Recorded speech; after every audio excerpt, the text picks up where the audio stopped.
Nation, and welcome to another weekly edition of Mason Cable News, your leader in on-campus news broadcasts. Today is Wednesday, November 5th. I'm Ashley Hill. And I'm Desmond Jordan. Welcome you inside of our news studio. So yesterday was election day. Yes. I was actually really excited. This is the second year that I've been eligible to vote. Oh, so you got a chance to. Great. I did, of course. I woke up extra early to make sure. I went over to Merton Hall. And you got a little I voted sticker? I did. I posted it on Instagram. Nice. And I actually noticed that they used the same I voted stickers from last year. Oh, really? Mm-hmm. So observant. cool. Very observant. It's the reporter in me. Like we said yesterday, of citizens across the nation participated in the 2014 midterm elections. With a hotly contested Senate race in Virginia between the Democratic incumbent Mark Warner, the Republican Ed Gillespie, and Libertarian Robert Sarvis, it gave all the more reason to take part in the voting process this year. However, each time the midterm elections come around, the number of voters gets lower and lower. Student government Sam Carpenter reports why midterm elections matter. If you had every single person in the United States vote for what they thought was best for the country, you'd see a very dramatic political change, because at the end of the day, the individual candidates who get elected are candidates who appeal to the masses, and I think it's essential that students vote and participate. If you take a second and think about all the individuals and all the different things that had to come together to make it possible for you to vote, it's an exceptional, amazing thing. I voted for Ed Gillespie, and then I also voted for Goodlot, who's in a different district. I'm from Front Royal, Virginia, but I did do a lot of campaigning for Barbara Comstock here in the 10th District. I voted for Mark Warner and Jerry Connolly. Ed Gillespie. Gillespie. I voted for Mike Warner and Jerry Connolly. The biggest issue right now I think our country's dealing with, I think, is the economy, and I think it's taken a really sharp turn in the last 6 years under the Obama administration, and I'm glad to see, or hopefully I'll see, the Republicans take control of the Senate and hopefully turn back some of the policies that I disagree with, such as tax increases and government subsidies. Well, I definitely think that Mark Warner has had a profound impact on Virginia's economy, you know, keeping us the number one business state in America. So that definitely was the most important issue that I voted on. I'm usually voting Republican, ballot voter. I just grew up in a conservative family, and I heard him on the radio once on 630 WMAL, and liked what he had to say, and believe in what he's trying to accomplish. Nothing really in particular, just because, our Senate really has been the majority has been Democrats, and I really don't approve of what they've been doing, just the connections, what they've been doing. And so I just thought it was a change. I think it'd probably be just general research that I've done online, as well as going to see Mark Warner speak on student debt, which is a major issue for me. At the George Mason University precinct, 560 votes were tallied, with Mark Warner receiving 65.7% of the votes, Gillespie 25.1%, and Robert Sarvis 8.9%. It's actually pretty impressive how much how Robert Sarvis had a pretty high percentage here at George Mason. Sure was, because he wasn't necessarily like a front runner to begin with, so it is a pretty good turnout with basically 9%. Yeah. I wonder if him visiting the campus had anything to do with it. Might have. Maybe some candidates in the future might, to get an idea. So nationally, there were 33 of the 100 Senate seats up for grabs, with numerous representative slots as well. With a majority of the races being called last night, the Republican Party withheld control of the House of Representatives and received a majority in the Senate. With a Democratic president in Barack Obama, there are hopes that this will encourage bipartisan politics before the next election. Last night, the student media outlets of Mason Votes, Fourth Estate, WGMU, and Mason Cable Network hosted election night coverage discussing important issues as well as the results from around the country. Looking at voter turnout, according to Pew, 70% of non-voters in midterm elections are under the age of 50, which young voters were definitely on the lower part of that, but and they're not as racially diverse, and I think that's it's definitely evident in our demographic polling numbers here. Oh, absolutely, and the gender breakdown was pretty similar. I mean, Warner had about 50% female, and Gillespie had 44% female. So it was not too much of a breakdown there. Okay. You know, I think it's also interesting to look at the Obama job approval Absolutely. of these votes. And if you look at Warner, 85% of his votes cast in this exit poll do approve of the job that Barack Obama is doing as president, which obviously falls in line with what they've been running on. This election hasn't really been a Republican platform election. It's been an anti-Obama election. So it'll be interesting to see, you know, As what the all legislative midterms are, agenda is. yeah. And all That's true. midterms, you know, always the president's party loses seats in a midterm election. There's only been 3 times that hasn't happened. So not all of the results are set in stone, with 3 of the open Senate seats yet to be decided, including Virginia. Currently, the race is still close to call, the incumbent Mark Warner holding a slight lead over Ed Gillespie, 49% to 48.5%, with only 12,353 votes separating the 2 candidates. There is the potential of a vote recall in the coming future, but everyone is anticipating the announcement of the winner. George Mason University is hosting former congressmen on November 5th. Former Congressmen Tom Davis and Martin Frost will discuss the midterm elections at 5 p.m. until 6 p.m. in the Mason Global Center. Davis, a Republican, is Mason's rector and has served 7 terms in Congress. Frost, a Democrat, served a 2-term chair at the House of Democratic Caucus. According to Mark Rizal, this event is intended to educate, not to stir up debate. This event will be perfect for people who keep up with elections as well as those who know little to none about politics. So be sure to stop by after this episode of MC News. Monday kicked off Risky Business Week, which is sponsored by the Office of Risk Management.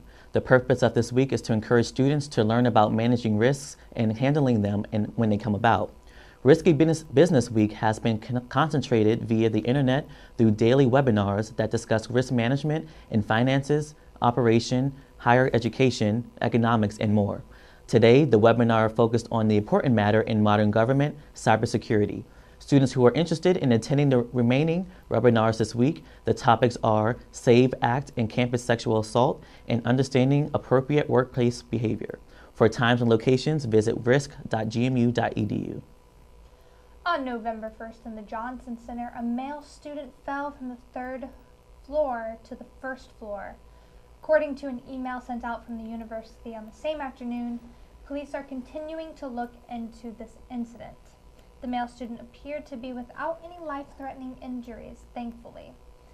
The male student was reported to be in stable condition as well when he was transported to Innova Fairfax Hospital.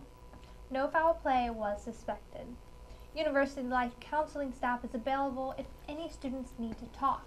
If anyone has any additional information about the incident, please contact University Police. He is one lucky person to have Absolutely. fallen that far. Like I looked down from the 3rd floor to where he supposedly fell, and it's a pretty far drop. So Yeah, I couldn't even imagine how he must feel. exactly. But luckily, he's safe and in recovery. In George Mason men's inaugural season in the Atlantic 10 Conference, the university won 4 championship trophies, the most of any school in the conference in the 2013-2014 school year. This past weekend, George Mason men's cross-country team gave us our 5th, led by Michael Conway, Stephen Flynn, and Brent Coulter, who finished 2nd, 3rd, and 4th, respectively, in the Atlantic 10 Championship. The team dominated the competition. The team improved from their 3rd place finish last season, while the women's cross-country team finished 7th. With the title, George Mason is already well on track to win more than just the league leading 4 championships last year.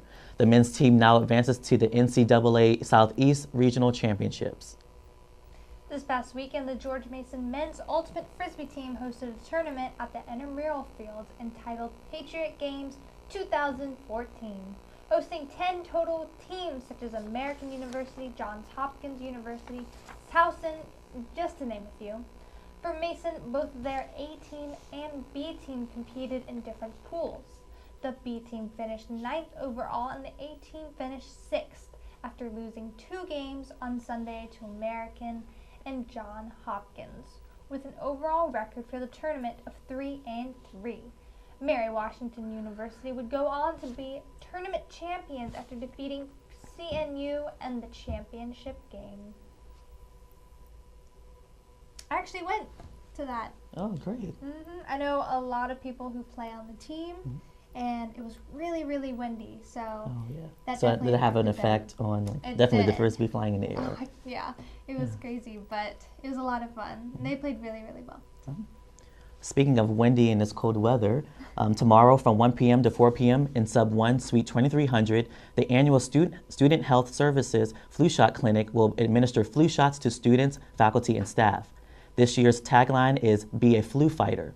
Student Health Services encourages students to bring their insurance card and check with their personal insurance providers before attending. The flu shot will cost $20 for students and $25 for faculty and staff. This clinic and flu shots are only available seasonally and while supplies last. We'll be right back after this commercial break with your weekly weather forecast as well as a sports report.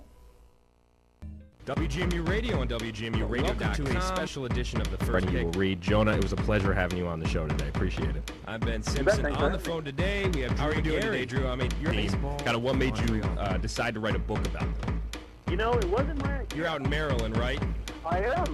I used to work with George Mason people that way. Promote the book as much as possible. We're here around campus. Thanks, dude. All right, have a great one. You Will Read. Jonah, it was a pleasure having you on the show today. Appreciate it. You're listening to WGMU Radio on WGMURadio.com.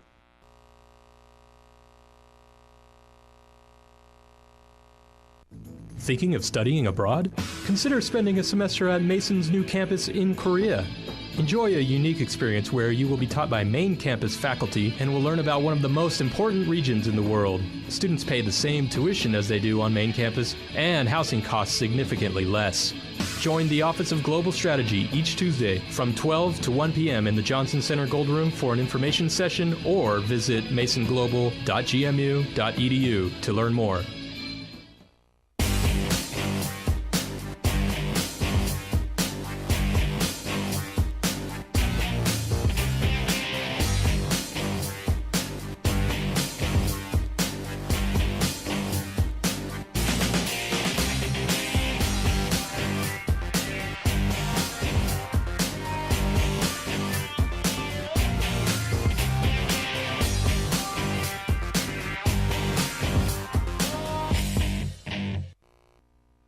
Americans are serious people, and we can reflect that back in the worst of times. We don't do good TV, we do the news. I think I blew that speech. They got some of it. We're getting some breaking news out of Boston.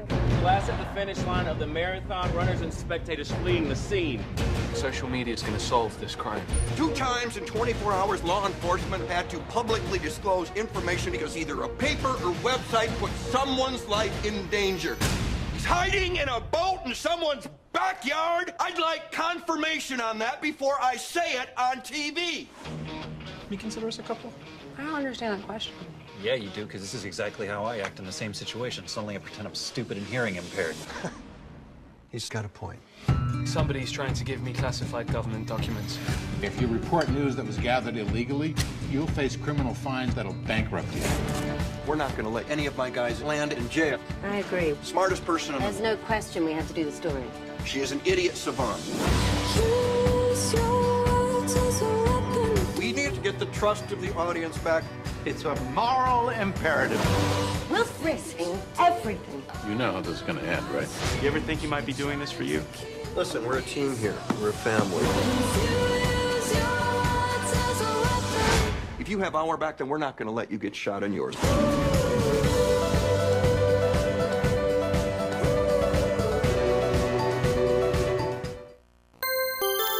Welcome back to Mason Cable News. I'm Nick Stasiak with your weather. We have a cold front getting ready to sweep through the area, bringing clouds and rain with it.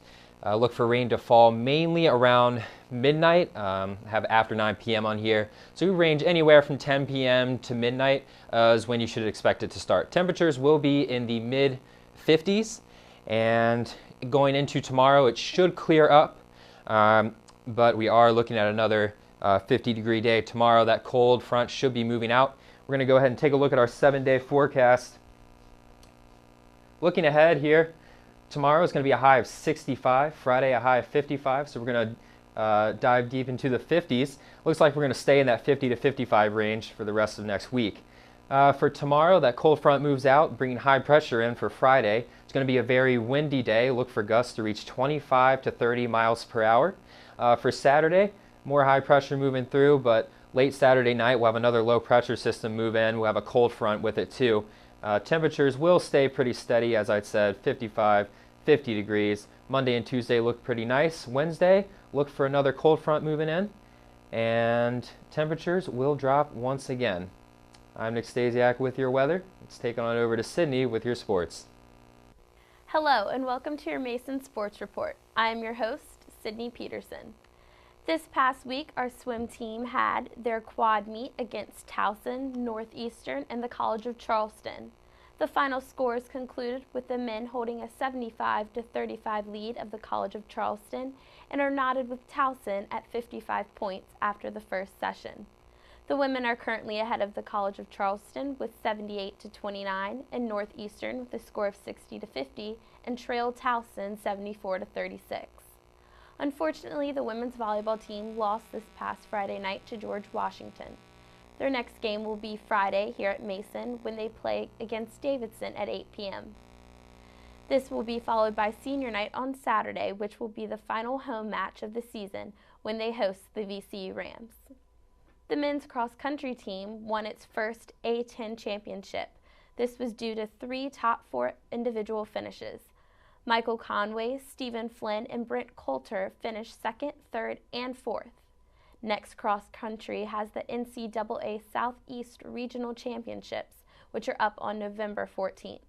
The competition will be held at EP Tom Sawyer Park in Louisville, Kentucky. On Friday evening at senior night, the men's soccer team defeated George Washington with a final score of 1-0. This was due to Mulgrew's 13th goal of the season, in which he scored during the 63rd minute after Henning Dirks found him open 10 yards out on the right side of the field. This season will conclude as the team travels to Philadelphia, Pennsylvania to play LaSalle this Sunday. The countdown is coming to close to the end, as in less than 2 weeks, Mason Nation's basketball season begins. The season openers take place on November 18th when the women's basketball team will play Virginia Tech and the men will take on Cornell. Everyone mark your calendars because this is an event you don't want to miss. And we'll be right back after our final commercial break.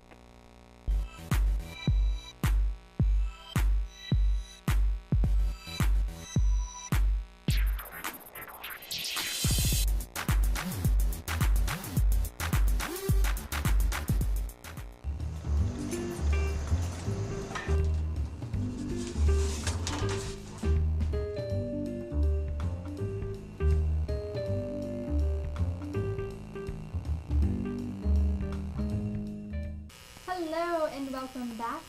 GMView yearbook portraits are back. This year GMView is inviting all Mason students, not just the seniors, to be featured in the yearbook. Students who would like to be featured in this year's GMView should attend the last portrait session tomorrow, November 6th from 10 a.m. to 6 p.m. in the Hub, room 1012.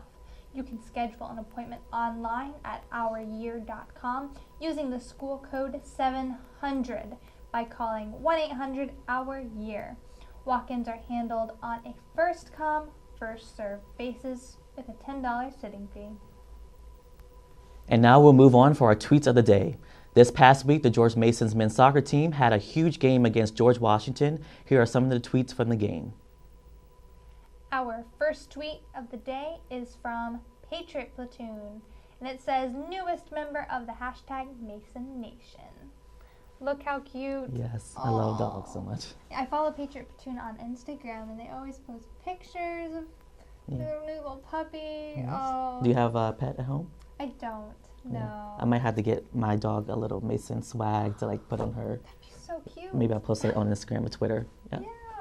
So our second tweet of the day is Timmy Mulgrew puts in the game winner in final home match as a Patriot, a 1-0 win over GW. And this was from Mason's men's soccer. Nice. So I know Timmy has been scoring the majority of our goals, it feels like, for soccer. He's, I think, second in the nation or something with the number of goals that he's scored. doing really big things with our team. Yeah. Putting us on the map. Yes. Mason Athletics. Woo, George Mason. Well, remember, if you want to see your tweet featured on the show, just use the hashtag MCNews or tweet at us at Mason Cable News. Well, that's all we have for you today for this edition of Mason Cable News. And we hope that you have a fantastic week, and we hope that you are looking forward to seeing us Wednesday, because we're looking forward to seeing you. I'm Ashley Hill. And I'm Desmond Jordan. Take care, Mason Nation.